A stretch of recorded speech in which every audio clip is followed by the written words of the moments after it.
Just before we start, I want to kind of show you something. I don't know whether you can see or tell, but over there's a lot of blue sky, and over there's a lot of grey sky, wind and rain. Well, that's basically the scenario I've been dealing with for, what month are we in now? April. For like the start of the year. 3, 4, 5 months. Winter's dark. It's wet and it's windy. Spring has been brighter, but windy and wet. And what that has meant is that I haven't been out flying wings very often. There's no point in putting a plane up, sending it out 20 kilometers, only for me on the ground to suddenly get caught within a really heavy rain squall, or for me to be in lovely sunshine and the plane to get hit by a ton of rain and disappear somewhere. So I haven't really been flying very often. I did say last year, the start of last year, that kind of I'd met all my long range goals, and that I wasn't really planning on doing massive amounts of long range flying. So anyway, why is this all relevant? Well, I've been testing the GTpro, which comes from Ascent, and I've been testing the GT2, which comes from the kind of avatar camps of Walksnail. And I've been testing them on cars rather than planes and quads. So let's have a look at them. And here we are outside, literally about 2 minutes later. The rain has stopped, the blue skies overhead, it's lovely and sunny, still a bit windy, but for how long? So we're here to talk about these, the Avatar GT2 and the Ascent GTpro. Now let's just quickly go through the pros, the cons, the quick Cliff Notes specs. Let's start with the GTpro. It's Ascent, so it's based off of the Artisan AR8 series chips. What does that mean? Well, it means it can be produced for slightly lower cost than the older kind of Avatar chips. This can output at 4 watts, but there's no onboard storage. Because there's no onboard storage, it means there's no gyroflow data being saved from the camera to the onboard storage to be able to stabilize the footage afterwards. And that's why I have it on a gimbal, just to be able to get some smooth footage at the end. And that's kind of it. It can work with a gimbal, obviously. This comes from kind of the industry side of Caddx, and it's not available to consumers. I did manage to source this at my own cost from Ukraine because I wanted to test it. Then we have the GT2, which has just recently been launched. Caddx did send me this a handful of days ago, and I wanted to compare the two. This has a maximum output of 2 watts. It has onboard storage. It comes with the Pro 2 cam, which saves gyro data to the onboard SD, which means you can then run your footage through gyroflow at the end.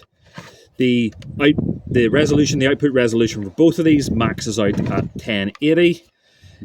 With Ascent, you can do with a VRX kind of 1080-60 or 720-120 resolution. With the Walksnail, you can do kind of 1080-100, 1080-60. So there's pros and cons to both.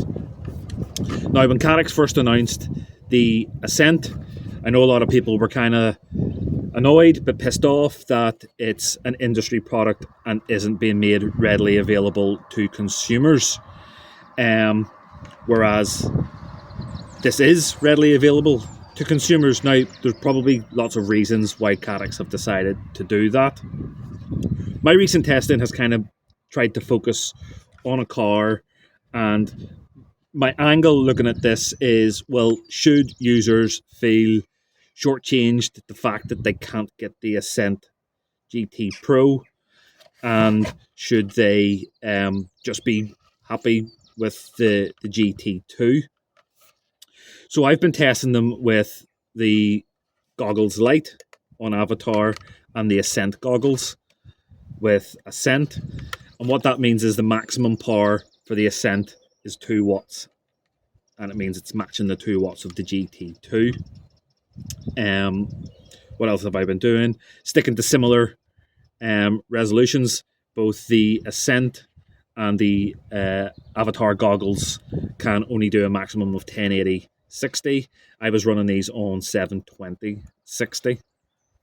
Just to kind of see what penetration, range, and things like that on a little car driving around these country roads and behind a few buildings, how they compare. Now, obviously, yeah, you can use the VRX and boost the power right up on this.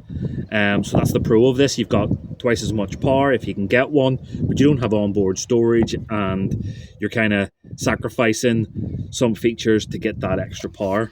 Where with this one, you've got 2 watts, you've got the onboard storage and so on. So pros and cons, both trade-offs with both. And basically, what I'm finding when both of these are set to similar settings, similar 2 watt auto power, the performance is more or less identical. When I go behind a building, I get similar kind of breakup on both of these. So the performance of actual range penetration, I suspect, when using similar settings and so on, they're pretty much on par. One of the things that you're going to be sacrificing with Ascent is the latency. Now, I've been testing different firmwares on this, and at times I've been 600-700 meters, and the latency has shown me 30 milliseconds, and then with other firmware, it's sitting at around 60. With Avatar, it's kind of maximum of around 30 or 40 or thereabouts until it gets a little choppy behind buildings, and then it comes back.